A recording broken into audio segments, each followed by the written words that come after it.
Hi hello നമസ്കാരം, എല്ലാവർക്കും സ്വാഗതം. നമ്മൾ പേഴ്സൺ ഓഫ് ഇൻട്രസ്റ്റിൻ്റെ സീസൺ 1 എക്സ്പ്ലനേഷനാണ് ഇപ്പോൾ നടന്നുകൊണ്ടിരിക്കുന്നത്. നമ്മൾ കഴിഞ്ഞ വീഡിയോയിൽ, അത് ഏകദേശം ഒരു വർഷം മുമ്പാണ്, സീസൺ 1 എപ്പിസോഡ് 1 പൈലറ്റ് എപ്പിസോഡിൻ്റെ എക്സ്പ്ലനേഷൻ ചെയ്തിരുന്നു. അതിനുശേഷം കുറേയധികം മടി കാരണം ഞാൻ ഇപ്പോഴാണത് ചെയ്യുന്നത്. ഇന്ന് നമ്മൾ എക്സ്പ്ലെയിൻ ചെയ്യുന്നത് പേഴ്സൺ ഓഫ് ഇൻട്രസ്റ്റിൻ്റെ സീസൺ 1 എപ്പിസോഡ് 2 ആണ്. എനിക്ക് വളരെയധികം ഇഷ്ടപ്പെട്ട ഒരു സീരീസാണ്, അല്ലെങ്കിൽ കൊറോണ കാലത്ത് ഞാൻ ഇരുന്ന് കണ്ട ഒരു സീരീസ് ആയിരുന്നു പേഴ്സൺ ഓഫ് ഇൻട്രസ്റ്റ്. ശരി, നമുക്ക് കഥയിലേക്ക് കടക്കാം. ഒന്നാമത്തെ എപ്പിസോഡ് കഴിഞ്ഞപ്പോൾ തന്നെ നമ്മൾ മനസ്സിലാക്കിയിരുന്നു ഇനി വരാൻ പോകുന്ന എപ്പിസോഡുകളുടെയൊക്കെ ഒരു ഗ്രാവിറ്റി. നമ്മുടെ കഥാനായകൻ ജോൺ റീസ് ഇതിലെ മറ്റൊരു കേന്ദ്ര കഥാപാത്രമായ ആരോൺ ഫിഞ്ചിനെ കണ്ടുമുട്ടുന്നതൊക്കെ ആയിരുന്നല്ലോ ഒന്നാമത്തെ എപ്പിസോഡ്. പതുക്കെ രണ്ടാമത്തെ എപ്പിസോഡിലേക്കാകുമ്പോൾ കൂടുതൽ കാര്യങ്ങൾ, കൂടുതൽ കഥയുടെ അംശങ്ങൾ പതുക്കെ വെളിവായി വരികയാണ്. അതായത് ഹറോൾഡ് ഫിഞ്ച് ഒരു വലിയ മെഷീൻ ഉണ്ടാക്കുകയാണ്. ഇത് 2002 ഉണ്ടാക്കുന്നതായിട്ടാണ് കാണിക്കുന്നത്. പക്ഷേ ഇപ്പോൾ കഥ നടക്കുന്നത് 2011 2002 ഒരു പണിഞ്ഞുകൊണ്ടിരിക്കുന്ന, അല്ലെങ്കിൽ പുതുതായി പണി കഴിപ്പിച്ചുകൊണ്ടിരിക്കുന്ന ഒരു കെട്ടിടത്തിൽ ഹറോൾഡ് ഫിഞ്ചും അദ്ദേഹത്തിൻ്റെ കൂട്ടുകാരനായ അല്ലെങ്കിൽ പാർട്ട്ണറായ നഥാൻ ഇൻഗ്രാം കൂടെ ഒരു മെഷീൻ നിർമ്മിച്ചുകൊണ്ടിരിക്കുകയാണ്. എന്തിനാണ് ഈ മെഷീൻ എന്ന് ചോദിച്ചാൽ, അമേരിക്കയിൽ നടക്കാൻ പോകുന്ന ടെററിസ്റ്റ് അറ്റാക്കുകളെ കുറിച്ചും അല്ലെങ്കിൽ അപകടകരമായ കുറ്റകൃത്യങ്ങളെക്കുറിച്ചുമൊക്കെ ഈ മെഷീൻ നേരത്തെ തന്നെ പ്രവചിക്കും.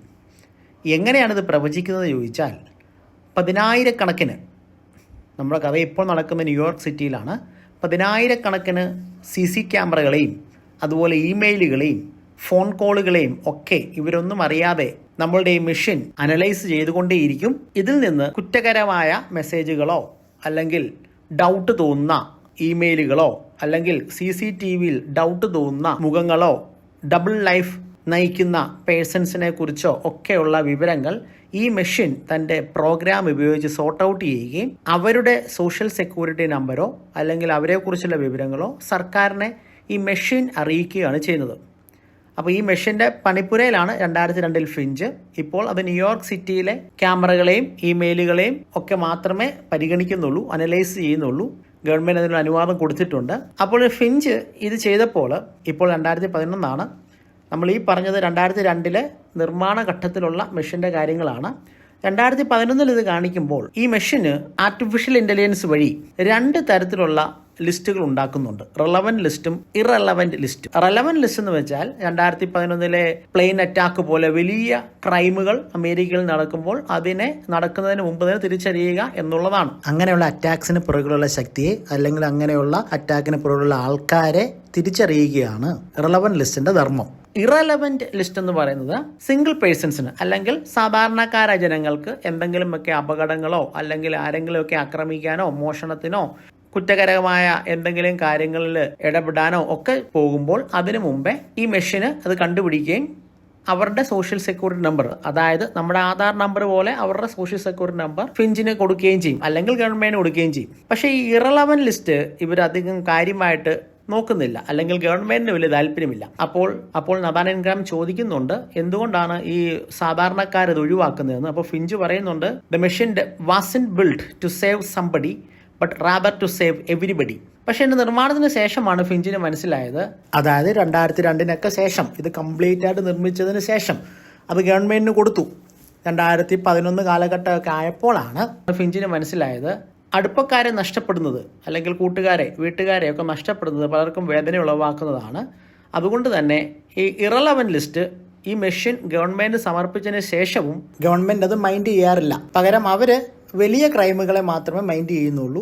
അതുകൊണ്ട് ഈ മെഷീന് അദ്ദേഹം ഒരു ബാക്ക് ഡോർ ഉണ്ടാക്കി, എന്ന് പറഞ്ഞാൽ പ്രോഗ്രാമിംഗ് ഉപയോഗിച്ച് അദ്ദേഹം ഈ മെഷീൻ ഓരോ ദിവസവും അപ്രധാനമെന്ന് തോന്നുന്ന കുറ്റകരമായ പ്രവർത്തനങ്ങൾക്കുള്ള ആൾക്കാരുടെ സോഷ്യൽ സെക്യൂരിറ്റി നമ്പർ ഫിഞ്ചിന് അയച്ചു കൊടുക്കും. എല്ലാ ദിവസവും 12 മണിക്ക് ഈ ഇറലവൻറ്റ് ലിസ്റ്റ് ഈ മെഷീൻ ഇറേസ് ചെയ്യുകയും ചെയ്യും. പിന്നെ വേറൊരു കാര്യം, ഇതൊക്കെ ഗവൺമെൻറ്റിൽ എല്ലാവർക്കും ഒന്നും അറിയില്ല. വളരെ കുറച്ച് ആൾക്കാർക്ക് മാത്രമേ ഇങ്ങനൊരു മെഷീൻ എക്സിസ്റ്റ് ചെയ്യുന്നുണ്ട് എന്ന് പോലും അറിയുള്ളൂ.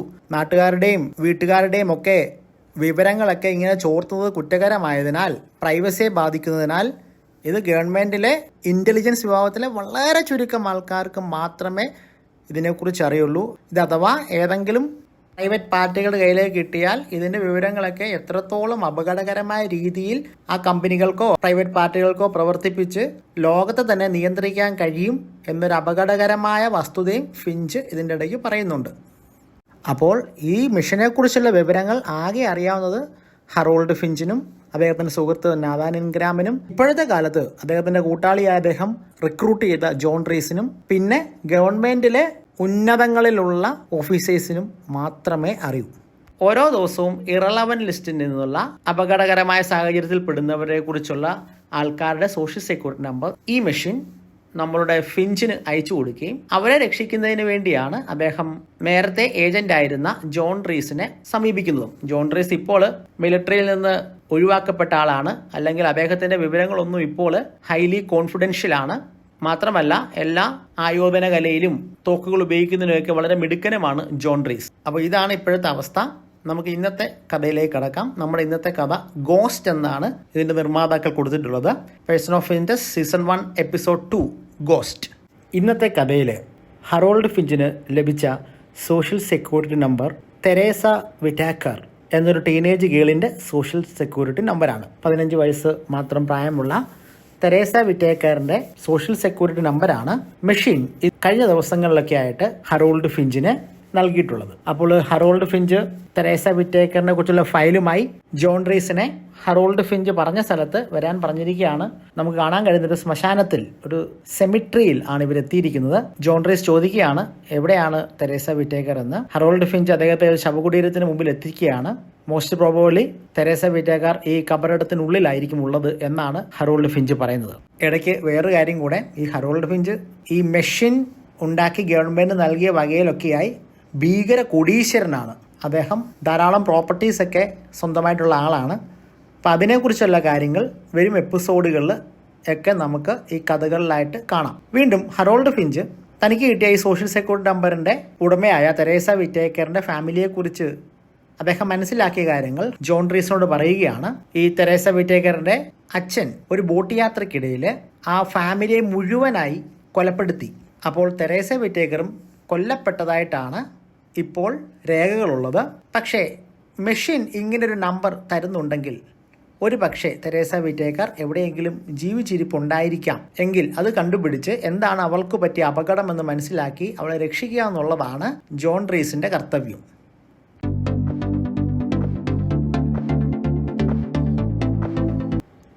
ഈ എപ്പിസോഡ് തുടങ്ങുമ്പോൾ വേറൊരു സംഭവം കാണിക്കുന്നുണ്ട്. നമ്മുടെ കഥാനായകൻ ജോൺ റീസ് ഒരു ലിഫ്റ്റിലേക്ക് കയറുകയാണ്. അപ്പോൾ അതിനുള്ളിൽ ആക്ച്വലി 3 പേരുണ്ട്.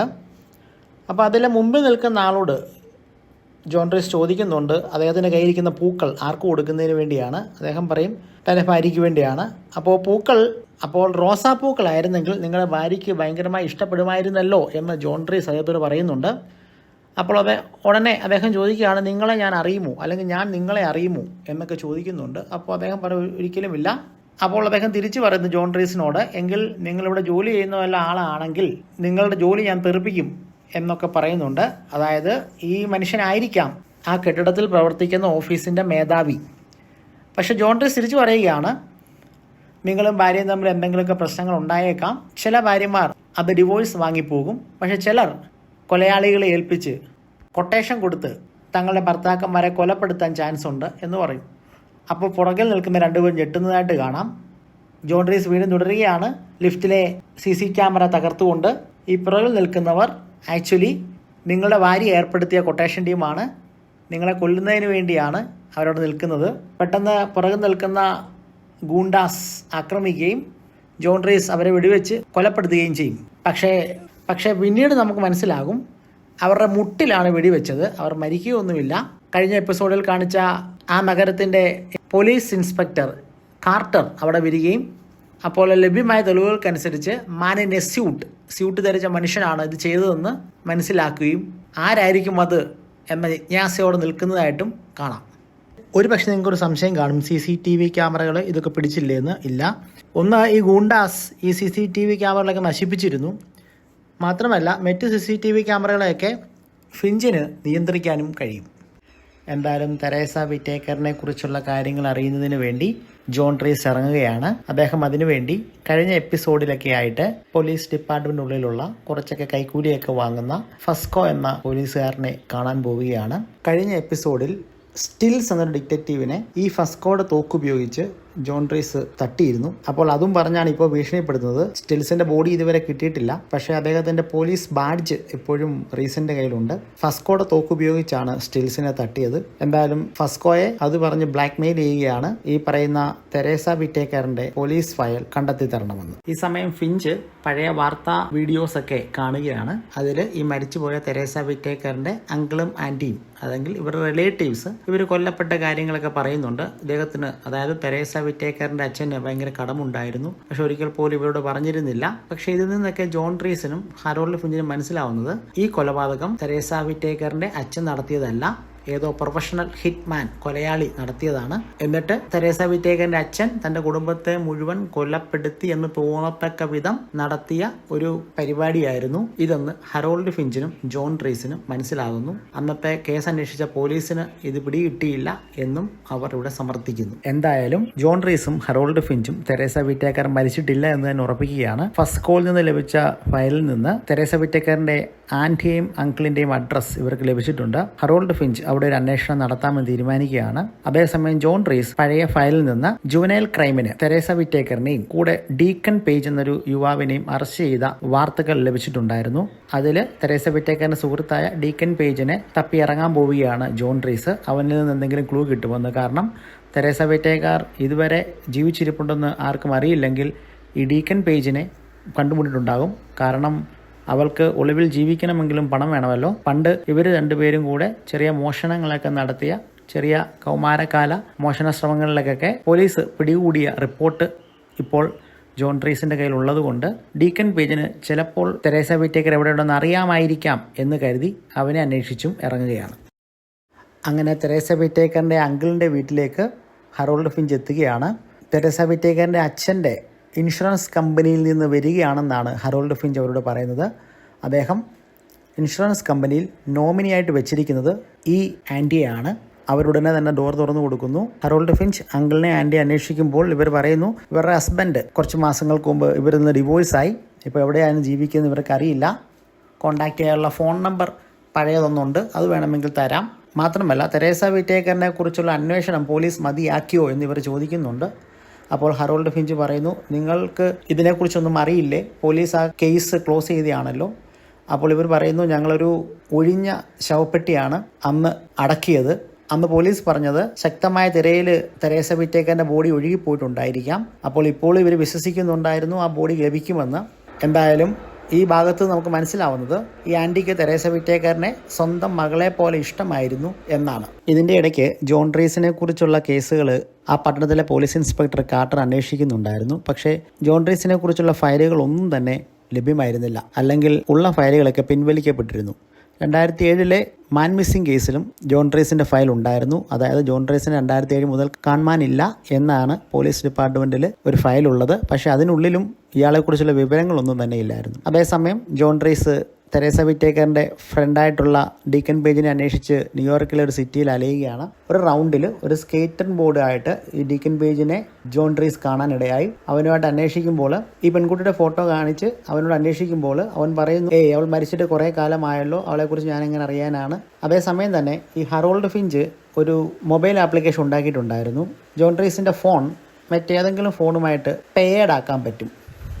അതായത് ഏത് ഫോണുമായിട്ടാണ് ജോൺ റീസിൻ്റെ ഫോൺ പെയ്ഡ് ആകുന്നത്, ആ ഫോണിലേക്ക് വരുന്ന കോളുകളെല്ലാം തന്നെ ജോൺ റീസിനും ലഭ്യമാകും, മെസ്സേജുകളും ജോൺ റീസിനും ലഭ്യമാകും. തെരേസ വിറ്റേക്കറിന്റെ സുഹൃത്തായ ഡീക്കൺ പേജ് ഓടി വിളിക്കുമ്പോൾ പെട്ടെന്ന് അവൻ്റെ ഫോണിലേക്ക് ഒരു മെസ്സേജ് വരുന്നതായിട്ട് കാണും. അത് ജോൺ റീസിന് ലഭിക്കും.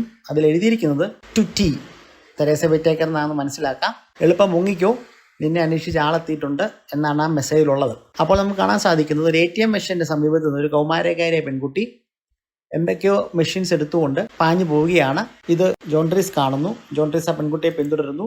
പക്ഷേ ആൾക്കൂട്ടത്തിനിടയിൽ വെച്ച് ജോൺ റീസിനെ കത്തികൊണ്ട് മുറിവേൽപ്പിച്ച് ആ പെൺകുട്ടി മുങ്ങുന്നു.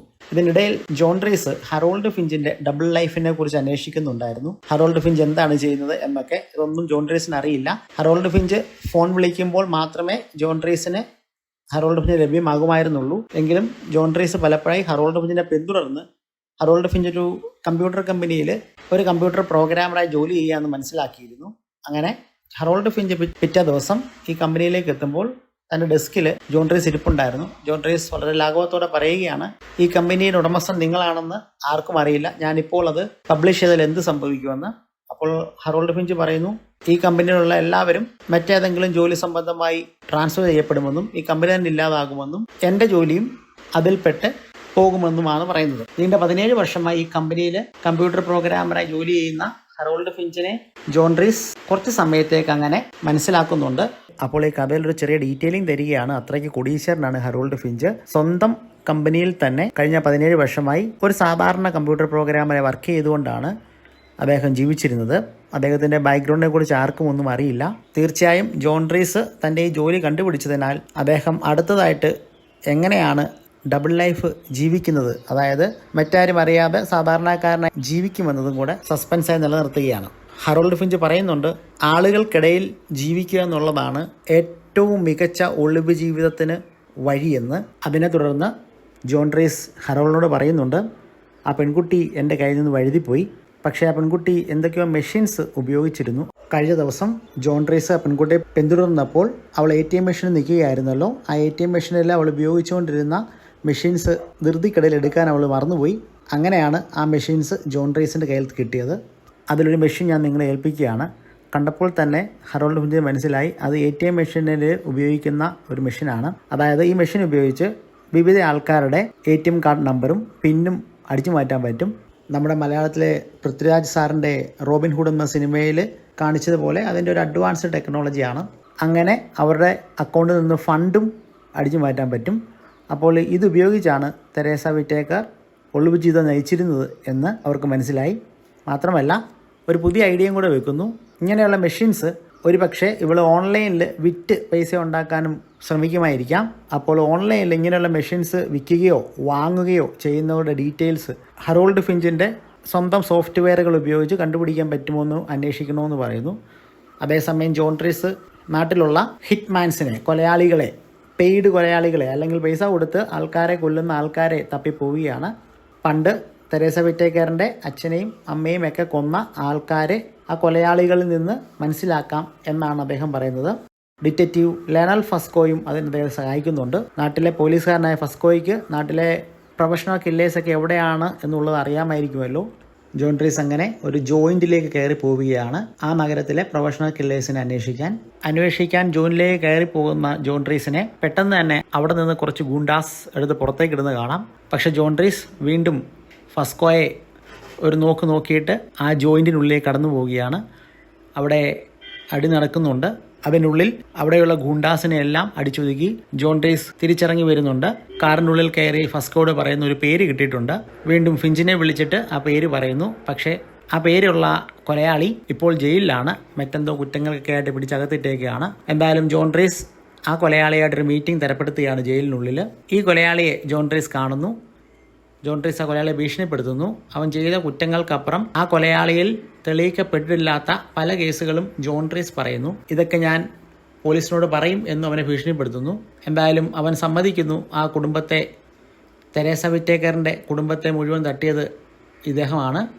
പക്ഷേ ആ പെൺകുട്ടി എന്തുകൊണ്ട് കൊല്ലാതെ വിട്ടു എന്ന് ചോദിക്കുമ്പോൾ ഞാൻ കൊല്ലാതെ വിട്ടില്ല, അവളെ ഞാൻ തട്ടി എന്ന് തന്നെയാണ് പറയുന്നത്. പക്ഷേ പിന്നീട് ജോൺ ട്രീസിനോട് പറയുന്നു, ഞാൻ കുട്ടികളെ കൊല്ലാറില്ല, അതുകൊണ്ട് അവളെ തട്ടിയില്ല. പക്ഷേ എല്ലാവരോടും പറഞ്ഞിരിക്കുന്നത് ഞാൻ അവളെ തട്ടിയെന്ന് തന്നെയാണ്. കാരണം എൻ്റെ കൊലപാതക ജീവിതത്തിലെ അഭിമാനത്തിന് ക്ഷതം പറ്റരുതല്ലോ. പക്ഷേ ആരാണ് ഈ കൊലപാതകം ചെയ്യിച്ചതെന്ന് ജോൺ ട്രീസ് ചോദിക്കുമ്പോൾ എനിക്കറിയില്ല അത് ആരാണെന്ന്. എനിക്ക് പൈസ കിട്ടി, പേരുകളൊന്നും പറഞ്ഞിരുന്നില്ല, പണം തന്നു, ഇന്നയാളെ കൊല്ലാൻ പറഞ്ഞു, അത്ര തന്നെ. ഫോണിലാണ് സംസാരിച്ചത്, ആരുടെയും മുഖമോ പേരുകളോ ഒന്നും എനിക്ക് ലഭിച്ചിരുന്നില്ല. തെരേസ വിറ്റേക്കറിൻ്റെ കൂട്ടുകാരനായ ഡീക്കൻ പേജിനെ പുതിയൊരാൾ ഭീഷണിപ്പെടുത്തുന്നതായിട്ടൊരു വീഡിയോ നമുക്ക് ഇതിനിടയ്ക്ക് കാണാം. CCTVയിൽ നിന്നുള്ള ഫുട്ടേജാണ്. അതിൻ്റെ അർത്ഥം ഈ പെൺകുട്ടിയെ ജീവിച്ചിരിപ്പുണ്ടെന്ന് അവരുടെ കുടുംബത്തെ തകർത്തവരുടെ ആൾക്കാർക്ക് മനസ്സിലായി. അപ്പോൾ അവളെയും തട്ടാൻ വേണ്ടി പുതിയൊരു കൊലയാളിയെ ഹയർ ചെയ്തേക്കുകയാണ്. എന്തായാലും അന്വേഷണത്തിനൊടുവിൽ ഹറോൾഡ് ഫിഞ്ചിന് മനസ്സിലായി തെരേസ വിറ്റേക്കറിൻ്റെ ഫാദറിന് ലാൻഡെയിൽ എന്നൊരു കമ്പനിയിൽ കണക്ഷൻ ഉണ്ടായിരുന്നു. ആ കമ്പനിയിൽ ധാരാളം ഇൻവെസ്റ്റ്മെൻറ്റ് നടത്തിയിട്ടുണ്ടായിരുന്നു. തെരേസ വിറ്റേക്കറിൻ്റെ പിതാവ് റിയൽ എസ്റ്റേറ്റിൽ കുറച്ചധികം സ്ഥലം വാങ്ങിയിട്ടിരുന്നു. എന്തായാലും ജോൺ ട്രീസ് ലാൻഡെയിൽ എന്ന കമ്പനിയെ നിരീക്ഷിക്കാൻ തീരുമാനിച്ചു. അങ്ങനെ ജോൺ ട്രീസ് ഒരു ബൈനോക്കുലറിലൂടെ ലാൻഡെയിൽ എന്ന കമ്പനിയിൽ അകത്ത് നടക്കുന്ന സംഭവങ്ങൾ ശ്രദ്ധിച്ചപ്പോൾ തെരേസ വിറ്റേക്കറിൻ്റെ അങ്കിൾ ഡെറക് അവിടെ പ്രത്യക്ഷപ്പെടുന്നു. അപ്പോൾ അവർക്ക് വീണ്ടും സംശയമാകുന്നു ഡെറക് ആയിരിക്കുമോ ഇതിൻ്റെയൊക്കെ പിന്നിലെന്ന്. ഫിഞ്ചിൻ്റെ സോഫ്റ്റ്വെയറിൽ പെട്ടെന്ന് തെരേസ വിറ്റേക്കർ മറ്റേ ATMിൽ നിന്ന് അക്കൗണ്ട് നമ്പർ അടിച്ചു മാറ്റുന്ന മെഷീൻ ഉപയോഗിച്ച് കണ്ടുപിടിച്ച അക്കൗണ്ടുകളും പാസ്വേഡുകളും ഓൺലൈനിൽ വിൽക്കാൻ വെച്ചിരിക്കുന്നതായിട്ട് കണ്ടു. അത് ഏത് ഇൻ്റർനെറ്റിൽ നിന്നാണെന്നുള്ള കോർഡിനേറ്റ്സ് ജോൺ റീസിനോട് പറയുന്നു. ജോൺ റീസ് ഉടനെ തന്നെ ആ കോർഡിനേറ്റ്സ് തപ്പി ഒരു ഇൻ്റർനെറ്റ് കഫേയുടെ സമീപത്തെത്തുന്നു. അവിടെ വെച്ച് തെരേസ വിറ്റേക്കറിനെ കാണുന്നു. ആ കുട്ടിക്ക് ജോൺ റീസിനെ വിശ്വസിക്കാനുള്ള ബുദ്ധിമുട്ടുകൊണ്ട് വീണ്ടും ആ കുട്ടി അവിടെ നിന്ന് രക്ഷപ്പെടാൻ ഓടുന്നു. അപ്പോൾ ജോൺ റീസ് പറയുന്നു, നീ ആരെങ്കിലും വിശ്വസിച്ചേ പറ്റൂ, നിന്നെ രക്ഷിക്കാനാണ് ഞാൻ അവിടെ വന്നിരിക്കുന്നതെന്ന്. ഒരു ലോണ്ടറിയിലാണ് ഇത് സംഭവിക്കുന്നത്. പെട്ടെന്ന് ഇൻ്റർനെറ്റ് കഫേയിൽ നിന്ന് രക്ഷപ്പെട്ട പെൺകുട്ടി ഒരു ലോണ്ടറിയിൽ എത്തിയിരുന്നു. അപ്പോഴേക്കും പെട്ടെന്ന് ജോൺ റീസിൻ്റെ പുറകിൽ ഒരു തോക്ക് അമരുകയാണ്. നേരത്തെ തെരേസ വിറ്റേക്കറിൻ്റെ ബോയ് ഫ്രണ്ടിനെ ഭീഷണിപ്പെടുത്തിയ ആ പുതിയ കൊലയാളിയായിരുന്നു അത്. ജോൺ റീസും ഈ പുതിയ കൊലയാളിയും തമ്മിൽ വഴക്കാവുന്നു, അടിയാവുന്നു. അവസാനം ജോൺ റീസിനെ ആ പുതിയ കൊലയാളി ആ കെട്ടിടത്തിൽ നിന്ന് പുറത്തേക്കെടുത്ത് എറിയുന്നു. ടെർമിനേറ്റർ സിനിമയിൽ ജഡ്ജ്മെൻ്റ് ഡേയിൽ ഇതേപോലൊരു സീനുള്ളതാണ്. തെരേസ വിറ്റേക്കറിനെ എന്തായാലും ജോൺ റീസ് വിശ്വാസത്തിലെടുക്കുകയാണ്. നീ ആരെയെങ്കിലും വിശ്വസിച്ചേ പറ്റൂ എന്ന് തെരേസ വിറ്റേക്കറിനോട് പറയുകയാണ്. തെരേസ വിറ്റേക്കറിനെ ജോൺ റീസ് ഒരു ഹോട്ടലിലേക്ക്, സുരക്ഷിത കേന്ദ്രത്തിലേക്ക് കൊണ്ടുവരികയാണ്. അവിടെ തെരേസ വിറ്റേക്കറിനെ ഒരു മുറിയിൽ എല്ലാ സൗകര്യങ്ങളും കൂടെ ഒളിവിൽ പാർപ്പിക്കുകയാണ്. ഫിഞ്ചിനെയും കൂടെ സഹായത്തിന് ജോൺ റീസ് വെച്ചിട്ടുണ്ട്. ആ ഹോട്ടലിലെ എല്ലാ മുറികളും ജോൺ റീസ് ഫിഞ്ചിൻ്റെ ATM കാർഡ് ഉപയോഗിച്ച് ബുക്ക് ചെയ്താണ് ഇത് നടത്തിയത്. ഫിഞ്ചിൻ്റെ സാമ്പത്തിക നിലയെക്കുറിച്ച് നമ്മളെ അറിയിക്കുന്നതിന് വേണ്ടി കൂടെ ആയിരിക്കാം ഡയറക്ടർ ഈ ഒരു രംഗം ഇവിടെ ചിത്രീകരിച്ചത്. എന്തായാലും ഫിഞ്ച് തെരേസ വിറ്റേക്കറിന് സഹായമായിട്ട്, സുഹൃത്തായിട്ട് ആ ഹോട്ടലിൽ അവളുടെ കൂടെ കഴിയുകയാണ്. ജോൺ റീസ് ഇതേ സമയത്ത് തെരേസ വിറ്റേക്കറിൻ്റെ അങ്കിളായ ഡെറക്കിനെ മീറ്റ് ചെയ്യുകയാണ്. ഡെറക്കിനെ മീറ്റ് ചെയ്തിട്ട് ജോൺ റീസ് തെരേസ വിറ്റേക്കറിൻ്റെ അങ്കിളായ ഡെറക്കിനെ കൺഫസ് ചെയ്യാൻ പറയുകയാണ്. എന്താണ് സംഭവിച്ചതെന്ന്, നിന്നെ കഴിഞ്ഞ ദിവസം ലാൻഡേൽ എന്ന കമ്പനിയുടെ ഓഫീസിൽ കണ്ടിരുന്നുവല്ലോ എന്നൊക്കെ പറഞ്ഞ് അയാളിൽ നിന്ന് സത്യം തെളിയിക്കാൻ ശ്രമിക്കുകയാണ്. അയാളാണോ ഈ കൊലപാതകത്തിന് പിന്നിൽ, അതോ ലാൻഡേൽ എന്ന കമ്പനിയുടെ ഓണറായ ജിമ്മി കൽഹൗൺ ആണോ എന്നൊക്കെയുള്ള സത്യങ്ങൾ തെളിയിക്കുന്നതിന് വേണ്ടി ജോൺ റീസ് ശ്രമിക്കുകയാണ്. തെരേസ വിറ്റേക്കറിൻ്റെ അച്ഛന് ധാരാളം സമ്പത്തുണ്ടായിരുന്നു. ലാൻഡേൽ എന്ന കമ്പനിയുമായി ബന്ധത്തിൽ ഏർപ്പെട്ടതിനാൽ ഈ സമ്പത്തൊക്കെ ഡെറക്കിന് കൈമാറ്റം ചെയ്യുന്നതിന് അദ്ദേഹത്തിന് സാധിച്ചില്ല. തൻ്റെ സ്വത്തുക്കൾക്കൊക്കെ ഡെറക്കിനെ കൂടെ പങ്കാളിയാക്കണമെന്നായിരുന്നു തെരേസ വിറ്റേക്കറിൻ്റെ അച്ഛൻ്റെ ആഗ്രഹം. ലാൻഡേലിൻ്റെ ഓണർ ജിമ്മി കൽഹൗൺ അതുകൊണ്ട് തന്നെ ഇത്രയും റിയൽ എസ്റ്റേറ്റ് അസറ്റുള്ള തെരേസ വിറ്റേക്കറിൻ്റെ ഫാദറിനെ കൊല്ലുന്നതിന് പ്രൊഫഷണൽ കില്ലേഴ്സിനെ ഏർപ്പെടുത്തി. കാരണം ഈ സമ്പത്തെല്ലാം ലാൻഡേൽ കമ്പനിയിൽ വന്നു ചേരുന്നതിന് വേണ്ടിയാണ്. പക്ഷേ ആ കൊലപാതകി തെരേസ വിറ്റേക്കറിനെ കൊല്ലാത്തത് കൊണ്ട് ഇപ്പോഴും ഈ സമ്പത്തിൻ്റെയൊക്കെ ഏക അവകാശി ലാൻഡേൽ ഫിനാൻഷ്യൽ കമ്പനി ആയിരിക്കില്ല, ആ പെൺകുട്ടി ആയിരിക്കും എന്നുള്ളത് കൊണ്ടാണ് പുതിയ കൊലയാളി ഏർപ്പെടുത്തി തെരേസ വിറ്റേക്കറിനെ ഇപ്പോഴും കൊല്ലാൻ ശ്രമിക്കുന്നത്. ബട്ട് ആക്ച്വലി തെരേസ വിറ്റേക്കറിൻ്റെ അങ്കിൾ ഡെറക്ക് തെരേസ വിറ്റേക്കറിൻ്റെ ഫാദറിനെ സഹായിക്കുന്നതിന് വേണ്ടിയാണ് ലാൻഡേൽ കമ്പനിയിൽ പോയത്. ആ കമ്പനിക്കാർ ഈ ഡെറക്കിനെ ആ സ്ഥലത്തിൻ്റെയൊക്കെ റിസീവർ പോലെയാക്കി. അതായത് ആ സ്ഥലത്തിൻ്റെയൊക്കെ കൺട്രോൾ ചെയ്യാനുള്ള പദവി ഈ ഡെറക്കിന് കൊടുത്തു. കാരണം അദ്ദേഹമാണല്ലോ റിലേറ്റീവ് തെരേസ വിറ്റേക്കറിന്റെ ഫാദറിന്റെ. ഇപ്പോൾ ആ സ്ഥലത്തിനൊക്കെ 10 മടങ്ങ് വിലയായി. അപ്പോൾ ഈ സ്ഥലമൊക്കെ തിരികെ കമ്പനിക്ക് വേണം. അതിനുവേണ്ടി പെൺകുട്ടിയെ കൊന്നിട്ട് ആ സ്ഥലം മുഴുവനും ലാൻഡേൽ കമ്പനിയുടെ ഉടമസ്ഥയിൽ ആക്കുന്നതിനാണ് അതിന്റെ ചെയർമാനായ കൽഹൗൺ ശ്രമിക്കുന്നത്. ആക്ച്വലി ഡെറക്ക് കുറ്റവാളിയല്ല, സംശയിക്കപ്പെട്ടത് മാത്രമാണ്. ഡെറക്ക് തെരേസ വിറ്റേക്കറിന്റെ ഫാദറിന്റെ മരണത്തിന് ശേഷവും ആ കുടുംബത്തെ സഹായിക്കുന്നതിന് വേണ്ടിയാണ് ആ കമ്പനിയിൽ ചെന്നത്. ഇതിൻ്റെ ഇടയ്ക്ക് തെരേസ വിറ്റേക്കർ അവളുടെ ആൻറ്റിയോട് ഫോണിൽ സംസാരിക്കാൻ ശ്രമിക്കുകയാണ്. പക്ഷേ ഈ ഫോൺ നമ്മുടെ പുതിയ കൊലയാളി വയർ ടാപ്പ് ചെയ്യുന്നുണ്ടായിരുന്നു. ടാപ്പ് ചെയ്ത ഫോണിൽ നിന്ന് കൊലയാളിക്ക് മനസ്സിലായി ഇപ്പോൾ തെരേസ വിറ്റേക്കർ എവിടെയുണ്ടെന്ന്. അങ്ങനെ അയാൾ ആ ഹോട്ടലിലെത്തുകയാണ്. ഹോട്ടലിലെത്തുമ്പോൾ ഫിഞ്ചും ഈ പെൺകുട്ടിയും കൂടെ രക്ഷപ്പെടാൻ ശ്രമിക്കുന്നുണ്ട്. വളരെയധികം ടെൻസ് മൊമെൻറ്റ്സിൻ്റെ ഒടുവിൽ ജോൺ റീസ് അവിടെ എത്തുകയും ഈ ഹിറ്റ്മാനെ വെടിവെക്കുകയും ചെയ്യുന്നുണ്ട്.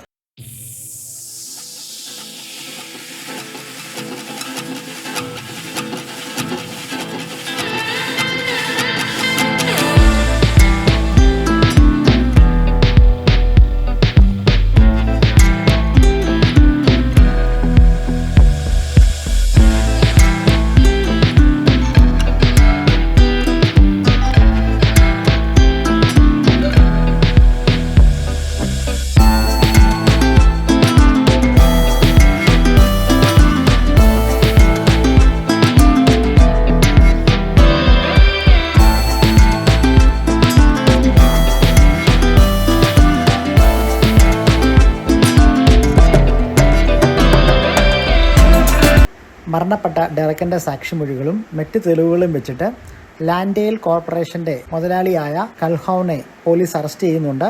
മാത്രമല്ല തെരേസ വിറ്റേക്കറിൻ്റെ ഫാമിലിയുടെ യഥാർത്ഥ കൊലയാളികളെയും പോലീസ് കണ്ടെത്തുകയും ചെയ്യുന്നു.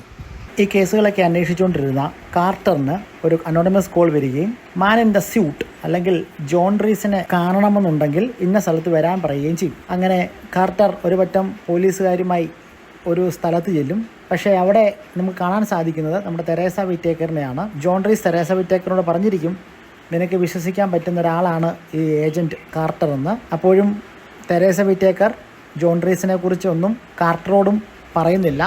പോലീസുകാർ ചോദിക്കുന്നുണ്ട്. തെരേസ വിറ്റേക്കറിൻ്റെ ആൻറ്റി വന്ന് തെരേസ വിറ്റേക്കറിനെ കൂട്ടിക്കൊണ്ട് പോകുന്നതായിട്ടും ഇതിനൊടുവിൽ കാണാം. ഇനി ഇതിൻ്റെ ഫ്ലാഷ് ബാക്കിൽ 2002 ഈ നഥാൻ ഇൻഗ്രാമിനെ അന്വേഷണങ്ങൾക്കെല്ലാം ഒടുവിൽ വീണ്ടും ജോൺ റീസ് ഈ കമ്പ്യൂട്ടർ കമ്പനിയിൽ ഹറോൾഡ് ഫിഞ്ച് അന്വേഷിച്ച് വരുന്നുണ്ട്. പക്ഷേ ഹറോൾഡ് ഫിഞ്ച് അവിടെ കാണില്ല. തൻ്റെ സീക്രട്ട് ലൈഫിനെ മുന്നോട്ട് കൊണ്ടുപോകുന്നതിന് വേണ്ടി ഹറോൾഡ് ഫിഞ്ച് ആ കമ്പനിയിൽ നിന്ന് മാറിപ്പോയി. പക്ഷേ ആർക്കും അറിയില്ല ഹറോൾഡ് ഫിഞ്ചിനെ അവിടുന്ന് രാജിവെച്ചതാണോ അതോ അവിടുന്ന് പറഞ്ഞു വിട്ടതാണോ, എന്താ സംഭവിച്ചതെന്ന് ആർക്കും അറിയില്ല. എന്തായാലും ഹറോൾഡ് ഫിഞ്ച് തൻ്റെ സീക്രട്ട് ലൈഫ് വീണ്ടും തുടരുകയാണ്. ഇനി ഇതിൻ്റെ ഫ്ലാഷ് ബാക്കിൽ 2002 ഹറോൾഡ് ഫിഞ്ചും നഥാൻ ഇൻഗ്രാമും നമ്മുടെ ഈ മെഷീൻ എന്ന് പറയുന്ന സോഫ്റ്റ്വെയർ ഉണ്ടായിക്കൊണ്ടിരിക്കുമ്പോൾ, അതായത് അതിൻ്റെ ബേസിക് ടാസ്കുകളൊക്കെ നടക്കുമ്പോൾ ന്യൂയോർക്ക് സിറ്റിയിൽ ഇത് മെഷീൻ്റെ ബേസിക് കാര്യങ്ങളൊക്കെ പണിയുമ്പോൾ നഥാൻ ഇൻഗ്രാം ക്വസ്റ്റ്യൻ ചെയ്യുന്നുണ്ട് എന്തുകൊണ്ടാണ് ഇറലവൻറ്റ് ക്രൈംസിനെ ഈ മെഷീൻ സീരിയസ് ആയി കാണാത്തത്. അപ്പോൾ ഹറോൾഡ് ഫിഞ്ച് പറയുന്നു, ഈ മെഷീൻ ഒരാളെ രക്ഷിക്കാനല്ല എല്ലാവരും രക്ഷിക്കുന്നതിന് വേണ്ടിയാണ്. പക്ഷേ അവിടെ ഇറലവൻറ്റ് ലിസ്റ്റിൻ്റെ ചിത്രങ്ങൾ കമ്പ്യൂട്ടറിൽ കാണുമ്പോൾ ഏറ്റവും അവസാനം കാണുന്നത് ജോൺ റീസിൻ്റെ കഴിഞ്ഞ എപ്പിസോഡിൽ ജോൺ റീസിൻ്റെ കാമുകി കൊല്ലപ്പെട്ടതായിട്ട് കാണിക്കുന്നുണ്ട്, 2010 കൊല്ലപ്പെട്ടതായിട്ട്. അപ്പോൾ അവരുടെ പടം ഈ ഇറലവൻറ്റ് ലിസ്റ്റിൽ തെളിഞ്ഞു വരുന്നതായിട്ടും അവർക്കെന്തോ അപകടം വരുത്താൻ പോകുന്നതായിട്ടും ഈ മെഷീൻ വാണിംഗ് കൊടുക്കുന്നതായിട്ടും കാണിക്കുന്നുണ്ട്. എന്തായാലും ഗോസ്റ്റ് എന്ന എപ്പിസോഡ് അവസാനിക്കുകയാണ്. വളരെ രസകരമായ എപ്പിസോഡുകളാണ് ഇനി വരാനിരിക്കുന്നത്. ഇതിന് സംവിധാനം ചെയ്തിരിക്കുന്നത് ജോനാഥൻ നോളനാണ്. പുള്ളിയെക്കുറിച്ചൊക്കെയുള്ള കാര്യങ്ങൾ വരും എപ്പിസോഡുകളിൽ പറയാം. മാത്രമല്ല ഈ സീരീസ് നിർമ്മിച്ചിരിക്കുന്നത് ഓരോ എപ്പിസോഡിലും ഓരോ കുറ്റകൃത്യങ്ങൾ തെളിയിക്കുന്നതായിട്ടാണ്. പക്ഷെ മുന്നോട്ട് പോകുമ്പോൾ ഈ സീരീസ് കൂടുതൽ ഇൻട്രസ്റ്റിംഗ് ആവുകയും പുതിയ പുതിയ കഥാപാത്രങ്ങൾ വരികയും കൂടുതൽ ത്രില്ലിംഗ് ആവുകയും ചെയ്യുന്നുണ്ട്. എന്തായാലും നമുക്ക് കാത്തിരുന്ന് കാണാം. ഇത്രയും നേരം എന്നോടൊപ്പം സഹകരിച്ച എല്ലാവർക്കും നന്ദി. Thank you. നിങ്ങളുടെ സപ്പോർട്ടാണ് അടുത്ത എപ്പിസോഡിൻ്റെ എൻ്റെ ധൈര്യം. നിങ്ങൾ സപ്പോർട്ട് ചെയ്താൽ കൂടുതൽ എക്സ്പ്ലനേഷനുമായിട്ട് എനിക്ക് വരാൻ സാധിക്കും. Thank you.